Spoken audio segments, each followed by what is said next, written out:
100% job guarantee के साथ नौकरी पाने का आपका सपना होगा पूरा, क्योंकि डिफिसेट एकेडमी आपको देने जा रहा है ये मौका। Associated with UGC and AICTE approved university. इस एकेडमी में MSBTE से ADIS कोर्स कराया जाता है। हमारे सभी सफल छात्र बड़ी कंपनियों में कर रहे हैं जॉब। एकेडमी में हो चुकी है नए बैच की शुरुआत, तो फिर देर क्यों, आज ही संपर्क करें। हमारा पहला ब्रांच रामराज्य मोड़ सिवान, दूसरा ब्रांच गुठनी मोड़ VIP टाइल्स के समीप स्टेशन रोड मैरवा और तीसरा ब्रांच कमल मार्केट भगवान बाजार छपरा है। अंदर की मजबूती ही असली मजबूती होती है, जैसे सलूजा गोल्ड TMT सरिया, क्योंकि सिर्फ यही है 24 कैरेट गोल्ड की तरह असली स्टील से बना, जो दे आपके निर्माण को बेमिसाल मजबूती अंदर से। सलूजा गोल्ड TMT सरिया, गारंटी असली स्टील की, गारंटी मजबूती की।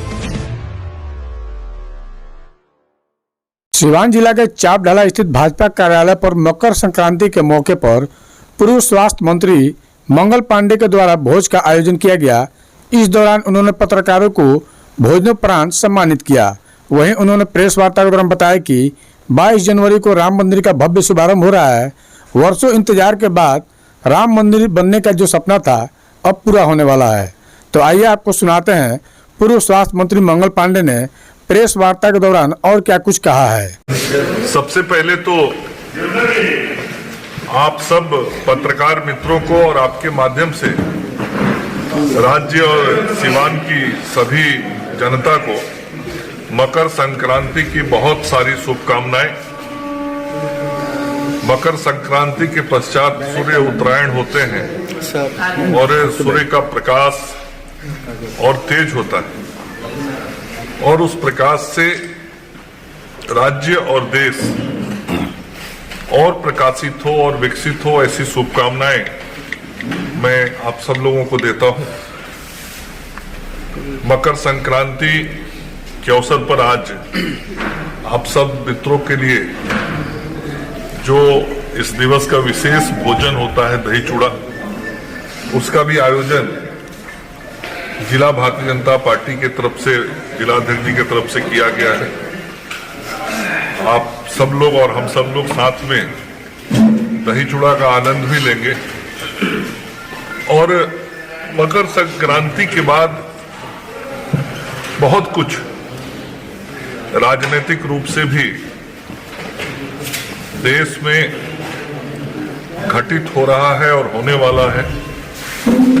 हम सब लोग उसके प्रत्यक्षदर्शी भी बनेंगे और हम सब लोग जिस भारतीय जनता दमा, फेफड़ा कैंसर, टीबी आदि से है परेशान तो Iman TB chest and heart care clinic है एक बेहतर समाधान।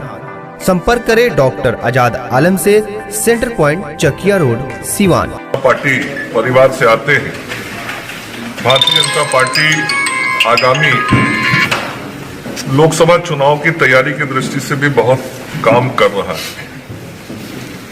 मकर संक्रांति के बाद एक बहुत बड़ा अवसर देश की जनता के सामने आदरणीय प्रधानमंत्री जी के प्रयासों से 22 जनवरी 2024 को आने वाला है, जब लगभग 500 वर्षों के संघर्ष के बाद एक नई शुरुआत 22 जनवरी 2024 को अयोध्या से होने जा रही है, जिस दिन भगवान श्री राम का मंदिर एक बार फिर से मूल स्थान पे शुरू होगा। भगवान श्री राम वहां फिर से विराजेंगे, उनकी प्राण प्रतिष्ठा होगी और भव्य राम मंदिर का उद्घाटन भी उस दिन प्रधानमंत्री जी के करकमलों से होगा और संपूर्ण देशवासी, संपूर्ण देश के लोग इस ऐतिहासिक क्षण के गवाह बनेंगे। और सबसे अच्छी बात यह है कि पूरा देश, और हम जानते हैं कि हमारे देश में सभी विभिन्न समाज और संस्कृति के लोग रहते हैं, सभी लोगों के सद प्रयासों से यह ऐतिहासिक कार्य प्रधानमंत्री जी के द्वारा होने जा रहा है। वह एक बहुत ही शुभ दिन संपूर्ण देशवासियों के लिए होगा। देश की संस्कृति को जब 500 साल पहले कभी चोट पहुंची थी, वह संस्कृति फिर से पुनर्स्थापित होगी। वह स्थान जिसका इतिहास में विशेष महत्व था, वह स्थान एक बार फिर से गौरवान्वित होगा। और इसके साथ ही भारतीय जनता पार्टी चुनाव की तैयारी की दृष्टि से भी लगातार कई काम और कार्यक्रम कर रही है। जहां एक तरफ बूथ स्तर पर संगठन को मजबूत करने के प्रयास राष्ट्रीय स्तर पे चलाया जा रहा है। हर बूथ पे भारतीय जनता पार्टी की टीम और टोली सक्रियता के साथ काम करे। जहां एक तरफ वो प्रयास हो रहा है, वहीं दूसरी तरफ नरेंद्र मोदी जी की सरकार ने पिछले 9.5 वर्षों में देश की गरीब जनता के लिए जो काम किए हैं, कार्यक्रम चलाए हैं, उन काम और कार्यक्रमों को विकसित भारत संकल्प यात्रा के माध्यम से हम सरकार के कार्यक्रमों से जुड़ के लोगों तक पहुंचाने का काम कर रहे हैं। चाहे गांव के गरीब के लिए प्रधानमंत्री आवास बनाने का काम हुआ हो, या उन घरों तक बिजली पहुंचाने का काम हुआ हो, पेयजल पहुंचाने का काम हुआ हो, उस घर के अंदर गैस चूल्हा पहुंचाने का काम हुआ हो, शौचालय बनाने का काम हुआ हो, किसानों को किसान सम्मान निधि योजना का पैसा पहुंचाने का काम हुआ हो, या महिलाओं के खाते में कोरोना काल में पैसा भेजने का काम हुआ हो। ऐसे सारे काम जो गरीबों के लिए हुए हैं, उन योजनाओं को भी हम लोगों तक पहुंचा रहे हैं।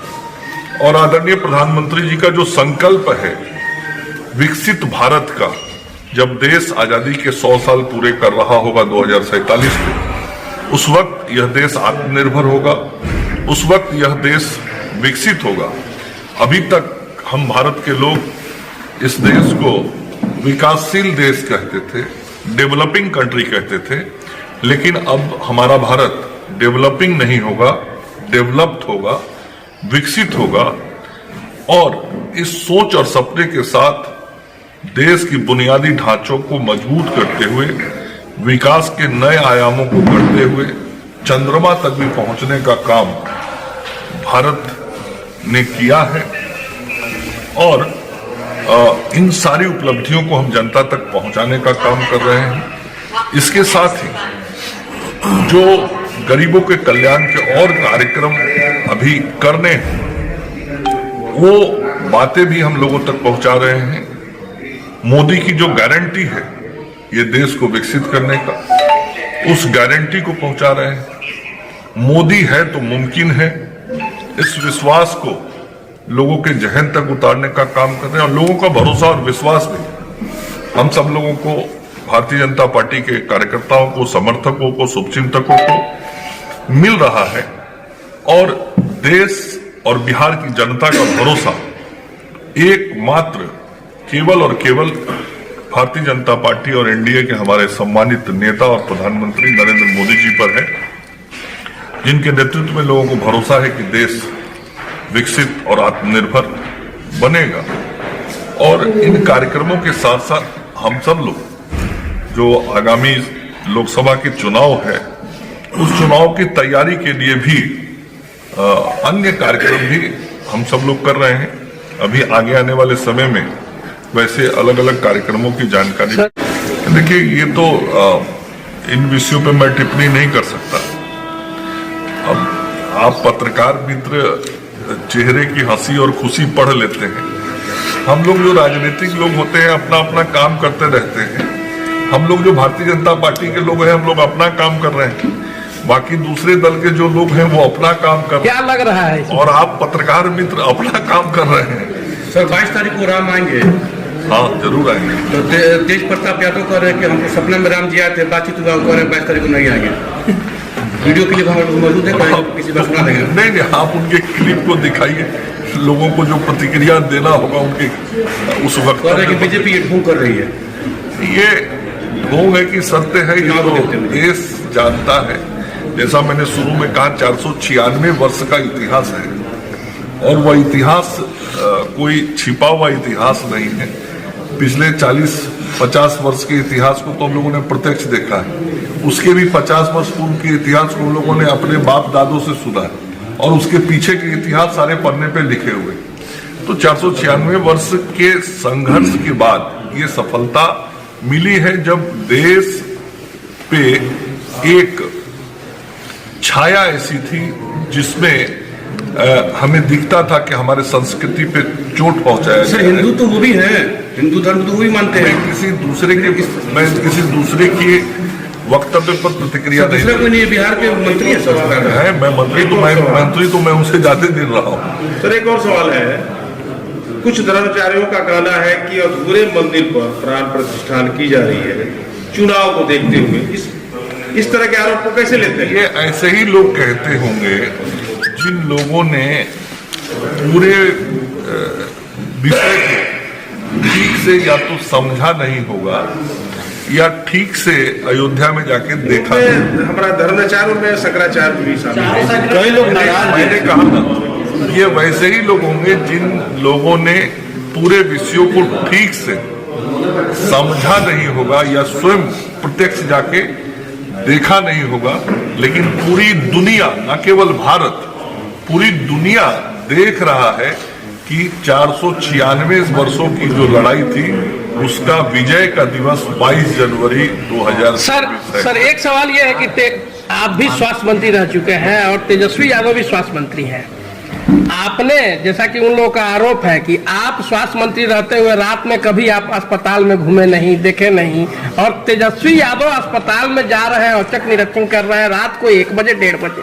अंतर इतना ही है, सारे विभाग के जो अधिकारी और अस्पताल के लोग हैं वो जानते हैं कि मैं अस्पतालों में कब जाता था, कैसे निरीक्षण करता था, कैसे व्यवस्थाओं को ठीक करता था। वो समय जब मैं जाता था तो रात का भी होता था और दिन का भी होता था। अंतर इतना जरूर होता था, मैं जाता था तो काम करने जाता था, पत्रकार मित्रों की टोली को ले जाके फोटो खिंचवाने नहीं जाता था और ना पत्रकार मित्रों को सूचना देके जाता था। गलती से कभी पीएमसीएच में ऐसा 1-2 बार हुआ है कि रात को पत्रकार मित्र पहुंच गए, लेकिन मैं प्रचार में विश्वास नहीं करता था, मैं काम करता था। इसीलिए मैंने जो 5 वर्षों में काम किया है वो भी दिख रहा है। और अब तेजस्वी जी के भी स्वास्थ्य मंत्री बने हुए 1.5 साल होने जा रहे हैं। अब छोटा समय नहीं, मैं पहले नहीं बोलता था, लेकिन अब 1.5 वर्ष हो गए। जरा 1.5 वर्ष में तेजस्वी जी बता दें कि जितने चीजों को मैंने शुरू किया था उसमें कितना प्रगति उन्होंने किया है। आज इस सिवान के अंदर मुझे तकलीफ हो रहा है, जिस मेडिकल कॉलेज की शुरुआत जिस गति से हमने कराई थी, आप सब लोग देख रहे हैं, गवाह है, जाके देखिए तो क्यों वहां पे काम धीमा हो गया है। और केवल सिवान ही नहीं, पूरे बिहार के अंदर 13 मेडिकल कॉलेज मैंने शुरू किया, सबके काम धीमे हो गए या बंद हो गए। ऐसे आज IGIMS पटना का 500 बेड का अस्पताल मैंने बना के खड़ा कर दिया था, आज उस सारे को विवाद में इन लोगों ने फंसा दिया और वहां वो अस्पताल शुरू नहीं हो रहा। चलिए सर, आपने सब कुछ किया, लेकिन गृह जिला में एक ट्रॉमा सेंटर नहीं है, 20 लाख की आबादी है, क्या इसका मलाल है आपको? नहीं, आपको ट्रॉमा सेंटर के बारे में पहले जानकारी लेना चाहिए। ट्रॉमा सेंटर कहते किसको है? ट्रॉमा सेंटर उसको कहते हैं जहाँ पे कार्डियक ट्रीटमेंट होता है, जहाँ पे न्यूरो ट्रीटमेंट होता है, जहाँ पे ऑर्थो ट्रीटमेंट होता है, और ये सब एक साथ जहाँ होता है उसको ट्रॉमा सेंटर कहते हैं। बात सुन लीजिए पहले तब बोलिए। और इस सारा कुछ मेडिकल कॉलेज में होता है। अब मेडिकल कॉलेज का शुरुआत मंगल पांडे ही किया है, वो ट्रॉमा सेंटर से बड़ा चीज। ये आपके ध्यान में रहना चाहिए, बोर्ड लिखने से ट्रॉमा सेंटर नहीं होता है, ट्रॉमा सेंटर की व्यवस्थाएं होती हैं। सर 22 जनवरी को दिवाली की तरह फिर पूरा सजेगा भारत। पूरा भारत ही नहीं सजेगा, पूरा दुनिया सजने वाला है। और आप सब लोग देखेंगे कि उस दिन धर्म की भी दीवारें टूटेंगी। और ऐसा नहीं कि केवल हिंदू धर्म के तो लोग करेंगे ही करेंगे, अन्य धर्मावलंबी भी देश के इस खुशी के मौके पर शिरकत करेंगे, शामिल होंगे और सब लोग ऐसे समारोह में शामिल होंगे और दीपोत्सव पूरी दुनिया में हो। सर इंडिया गठबंधन से सर माहौल चल रहा है, लाखों रुपए कांग्रेस लगातार लाखों रुपए 2014 में 55 लाख करोड़ का कर्ज था, अब 155 लाख करोड़ का हो गया है। कांग्रेस पार्टी महात्मा गांधी की पार्टी रही नहीं। महात्मा गांधी की पार्टी रहती तो जिन्होंने भगवान राम को याद किया था वो इस राम के मंदिर के उद्घाटन के अवसर पर जरूर आते हैं, लेकिन अब वो महात्मा गांधी से निकल के वो जवाहरलाल नेहरू की पार्टी है, वो राहुल गांधी की पार्टी है, राजीव गांधी की पार्टी है, इंदिरा गांधी की पार्टी है और इन सारे लोगों के बीच में बहुत विचारों में परिवर्तन आया और आते आते आज कांग्रेस अपने मूल रास्ते से भटक चुकी। इसीलिए एक बार महात्मा गांधी ने कहा भी था कि कांग्रेस का काम, आजादी के बाद कहा था कांग्रेस का काम पूर्ण हो गया, इसे समाप्त कर देना चाहिए। शायद महात्मा गांधी जी को आभास था कि आगे आने वाले जो कांग्रेसी होंगे वो ऐसे ही होंगे जो भगवान राम का सम्मान भी नहीं करें। सर इंडिया गठबंधन से मायावती अपने आप को दूर रख रही है, क्या कहिएगा?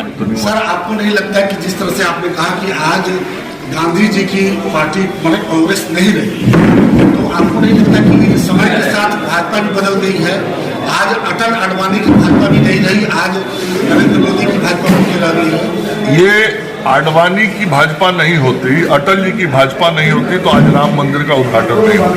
तो आडवाणी जी को क्यों नहीं बुलाया गया? आडवाणी जी को बुलाया गया। चंपत राय ने खुद प्रेस कॉन्फ्रेंस करके कहा कि उनकी तबीयत खराब है। मैंने क्या कहा? आडवाणी जी को बुलाया, आपको यहाँ नहीं आना चाहिए। आडवाणी जी को बुलाया गया।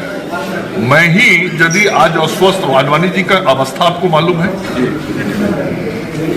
उस उम्र में ये हम सब लोगों का सौभाग्य है, हम सब अपना सौभाग्य मानते हैं कि ऐसे वरिष्ठ लोग आज हम सब लोग के बीच ईश्वर की कृपा से हैं और उनका स्नेह और उनका मार्गदर्शन हम सब लोग को मिल रहा है। इस उम्र में अस्वस्थता होना बहुत सौभाग्य, 95 वर्ष की उम्र बहुत बड़ी उम्र, लेकिन आज राम मंदिर वहां स्थापित हो रहा है तो वह अटल जी और आडवाणी जी का ही पार्टी अगर नजरअंदाज कर रही है, इन्होंने आंदोलन की शुरुआत की, आंदोलन के जनक रहे हैं। नजरअंदाज सुरक्षा की बात की जाए या स्वास्थ्य की बात की जाए तो ये तो कर सकती है पार्टी बड़े पैमाने पे। मैं क्या कह रहा हूँ, मैं भी भारतीय जनता पार्टी का कार्यकर्ता हूँ, मैं बहुत जिम्मेवारी के साथ कह रहा हूँ, मैं एक जिम्मेवार दायित्ववान कार्यकर्ता हूँ। मैं बहुत जिम्मेवारी के साथ कह रहा हूं कि आज अयोध्या में जो राम मंदिर बन रहा है उस राम मंदिर को बनाने में अटल जी और आडवाणी जी की बहुत बड़ी भूमिका है।